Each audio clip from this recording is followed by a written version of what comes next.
Buenos días. Bienvenidos aquí a los 10 minutos en el lugar secreto.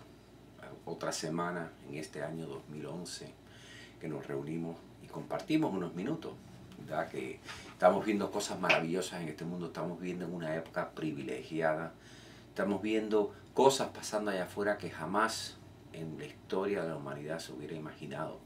Un mundo tan conectado con la información como estamos hoy en día. Todos los medios comunicativos, sobre todo los medios del internet, porque el internet ha hecho una función muy específica aquí, es que la gente a través del internet puede de verdad decir y mostrar al mundo lo que sienten de verdad, sin tener que pasar por un filtro de lo que es un periódico o lo que es un noticiero en la televisión o la opinión de otra persona. Entonces estamos viendo lo que es de verdad los sentimientos de los pueblos y de la gente a través del mundo, a través de Facebook, que ha sido una bendición en este aspecto, porque ha dejado que las masas, que la gente común, que el hombre que nunca tenía nada, tener la posibilidad de conectarse al mundo y tener una opinión y de tener un decir. Y eso está empezando a verse, el cambio en los países estos en el norte de África. Y esto va a seguir. Esto no es un fenómeno nada más del norte de África. Esto es un fenómeno que se ha desatado y que va a cambiar la manera que nosotros en el mundo nos comunicamos, ¿no? Si hablamos desde el punto de vista bíblico, tú sabes, Jesús dijo que Él volvía cuando lo que Él nos había enseñado y la salvación había llegado hasta los últimos fines, a los fines más recónditos del mundo. Y a través de internet y a través de estas comunicaciones, esto ya ha llegado a los fines más recónditos. Porque no es solamente que fuera una persona a llevarlo allí la palabra, sino que hoy en día puede entrar cualquier persona que tenga acceso, que casi todo el mundo está teniendo más y más acceso al internet, y ver y hablar y conectar con gente a través de todo el mundo. Y lo que está pasando es que se está aprendiendo más y más de la verdad. Fíjate que Jesús nos dijo que conocerás la verdad y la verdad te hará libre. Entonces esto, a pesar que la gente puede contar mucha mentira en misinformación, pero eventualmente si tú buscas, tú vas a saber, porque la verdad está dentro de cada uno de nosotros. Entonces cuando tú oyes algo, o reverbera en ti o no reverbera en ti, ¿ves? Y entonces cuando reverbera en ti, tú sabes que es una verdad. Si no reverbera en ti, tú tienes que buscar más. Si hay verdad, hay que buscarla. Si no la hay, pues lo vas a saber. De todas maneras, estamos viendo todos estos cambios sucediendo, porque a través de la historia, si tú miras para atrás, te das cuenta que el ser humano, cuando Dios nos creó un ser humano a su imagen y semejanza, reflejando a Él con valores y todo esto, y tenía un valor muy alto en la vista de Dios. Pero cuando el ser humano se mete de por medio, el hombre se convierte más como si fuera un animal que un ser creado por Dios, ¿no? Y a través de la historia, con la esclavitud de diferentes civilizaciones, etcétera, etcétera, etcétera, se va viendo como el ser humano, de un valor relativamente igual que un simple animal de finca, ¿no? Y de un valor económico nada más, pues fue aumentando y aumentando, aumentando, hasta que vemos, y esto es sucesivo, porque cuando vino Jesús, una de las cosas que hizo que el movimiento de Jesús, que se llamaba el Camino, tuviera tal repercusión, es porque le daba un valor al hombre, le decía que Dios te creó con un propósito a su imagen y semejanza, tú vales algo, tú vales algo.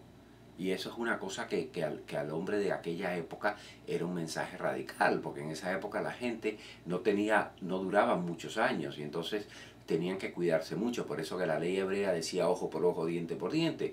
Entonces la gente tenía mucho cuidado. También una cosa es que hay que entender que el hecho que la mujer no tuviera el mismo valor del hombre no era porque no eran y lo mismo como somos hoy en día. Somos unos seres, unas máquinas que tenemos el Espíritu de Dios que nos ha puesto dentro. Unos somos hombres y otros somos mujeres, y tenemos nuestros propósitos, pero el ser que está dentro es el mismo ser, Él es el Espíritu de Dios que está dentro de cada uno de nosotros.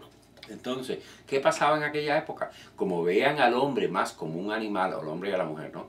Las mujeres, por el hecho de que ellos son las que llevan la vida y traen a las criaturas a este mundo, estaban propensas a más infecciones y más enfermedades. Entonces, en la vida de un hombre, primero que se casaban cuando eran muy jóvenes, ¿no? O tenían hijos enseguida que pasaban de la pubertad, ahí mismo ya estaban pariendo, como quien dice. Y los partos y todo esto causaban una serie de infecciones que no era nada común, nada poco común, digamos, que un hombre se casara o tuviera 2 o 3 mujeres en su vida, porque se les morían. en el parto, después del parto, de una complicación, y el hecho que en la misma Biblia toca de la mujer del flujo de sangre que lo tuvo por 12 años, ¿no? Pero el promedio de vida en la época de Jesucristo era aproximadamente de 45, 44, 45 años, ¿no? Ese era el promedio de vida. Así que uno vivía una vida como que diría más acelerada. Y si en ese concurso de la vida tú tenías 2 o 3 mujeres, entonces los valores que tú le ponías el valor era cuántas manos tú tenías para poder trabajar. Por eso que el hombre que era bendecido tenía muchos hijos, porque le trabajaban en el campo y podían producir más. Entonces, ese concepto poco a poco va cambiando, ¿no? Y cuando Jesús viene y empieza a cambiar todo, porque él empieza a decir, tú sabes, si te dan un bofetón, en vez de tú darle un bofetón al cliente, a la otra persona, tú dale la otra mejilla. Si te pide que camines 1 milla, camina 2 millas llevándole el bulto. Entonces él empieza a cambiar toda esa manera de pensar. Es un catalizador en el mundo para cambiar la manera de pensar. Entonces entramos a la Edad Media después de lo de Jesús. Primero que hubo un glorioso crecer de todo lo que era el camino, ¿no? Hasta el punto de que era el grupo más grande dentro del Imperio Romano que llevó a Constantino a hacer el cristianismo o el camino, la religión oficial del Imperio Romano, y de ahí sale el catolicismo. Entonces entramos a la Edad Media en que en verdad damos un paso hacia atrás, ¿no? Porque había el concepto que en el año 1000 el mundo acababa, que era el milenio de Cristo, etcétera, que estábamos viviendo, y acababa todo el mundo en el año 1000. Entonces hubo un negativismo, una falta de crecimiento, una oscuridad que crea la Edad Media, que el hombre en verdad echa para atrás, ¿sabes? Aunque la parte eclesiástica sigue creciendo en su aspecto, ¿no? Y se producen grandes líderes espirituales en su época, pero en la población por lo general empezó a retroceder, ¿no? Después del Imperio Romano los avances que había logrado pues se echaron para atrás. Entonces después que pasa el siglo X, el siglo de hierro, y se ve que el mundo no acaba, comienza poco a poco el renacimiento. Pero claro, en esa época la información era toda por boca, y todos sabemos y hemos visto razones en que cuando tú comunicas por boca lo que dice una persona de otra, cuando va moviéndose, cambiándose de una persona a otra, se convierte de la realidad a un cuento, ¿no? Porque completamente cambia el asunto. Entonces en esa época empezamos a ver muchas cosas que se crearon, muchas leyendas, muchos cuentos, muchas historias, y la gente creía estas tradiciones que muchas eran mentiras, porque se habían empezado de una manera, pero para cuando la llegaba al pueblo, por ejemplo, si empezaba la leyenda en una parte de Francia, para cuando llegaba a España, era un cuento completamente distorsionado, ¿no? Y así la comunicación no tenía efectividad. Pero bueno, empieza la Edad Media, y alrededor de 1515, Gutenberg en Alemania que empieza con la impresa, la impresora, la primera impresora que se hace, porque hasta ese momento los libros, que era la manera de comunicarse más exacta, eran escritos a manos, eran muy caros y muy pocos libros, nada más que la gente de verdaderamente rica y los curas, que eran los que tenían la cultura en la Edad Media, eran los que poseían esto.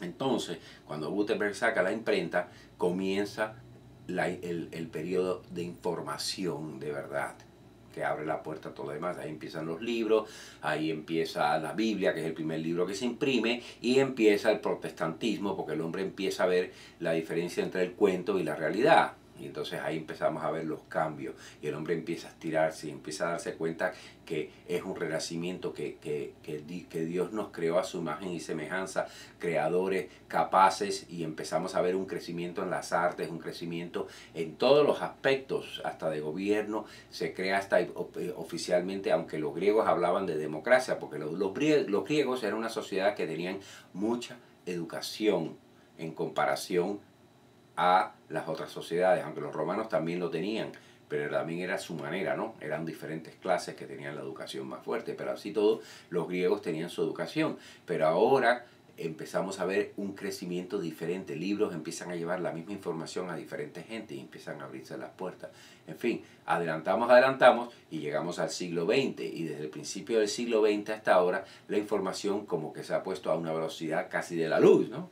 Y con la intervención, la entrada de las computadoras en los años 50, en los años 60, 70 no se veía todavía demasiada actividad, la televisión, los medios informativos, pero cuando entramos ya en los años 80, 80 y empieza el internet, empiezan los procesadores más pequeños, entramos a los 90, a los 2000, 2010 ya estamos acelerando a una velocidad que ya cada vez nos conectamos más rápido, más fáciles, más partes del mundo, y ahí estamos viendo ahora que el hombre con el conocimiento se da cuenta que no tiene que vivir ya en la opresión, que no tiene que vivir como ha vivido, que él vale, que es un valor diferente, que este mundo es diferente, y estamos viendo un cambio en el mundo. Sí hay 50 millones de problemas, no cabe duda ninguna, estamos viendo que hay lugares en que el clima ha cambiado seriamente, que tenemos terremotos y tenemos una serie de factores y eso.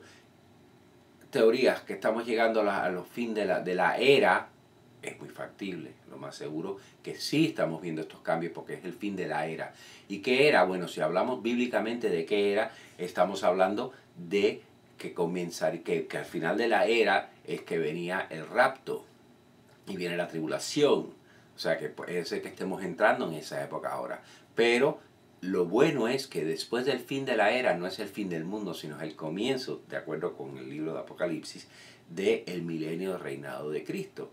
Así que si lo miramos de esa manera, aunque vamos a ver cosas malas y feas en los próximos años, que estamos viendo un poquitito ahora porque es un cambio, un ajuste, pero va a venir un despertar que nos va a traer a una época muy diferente, unos cambios muy diferentes en que el hombre va a ir a un nivel diferente. Así que en el lugar secreto lo que te pedimos es que busques esa presencia, que te quedes conectado con ese Espíritu de Dios que nos conecta a todos, que tenemos dentro de cada uno de nosotros. Así que vete a tu lugar secreto todos los días, busca esa presencia, busca ese cambio, busca para que tú estés al tanto de todo lo que Dios quiere en este mundo. Y todo lo que te pasa a tu alrededor, tú no te preocupes, que si tú estás conectado con el Espíritu de Dios, Él te va a llevar a donde tú tienes que estar aquí, porque todos venimos con un propósito y hacer un cambio aquí. Así que mira a ver dónde tú puedes hacer la diferencia en este mundo. ¿Ok? Y perdona que les conté toda esta historia, pero espero que les haya servido para algo. Fue corto, breve y le faltan muchos rasgos, pero cójanlo, sigan buscándolo. Busquen la verdad, porque la verdad está dentro de ustedes. No lo que yo les diga, sino que si algo les tocó, pues busquen la verdad y aprendan más ustedes, ¿ok? Así que tengan una semana bendecida y que sigan luchando y buscando esa presencia del Espíritu de Dios en la vida de cada uno de nosotros para hacer la diferencia una persona a la vez. Gracias.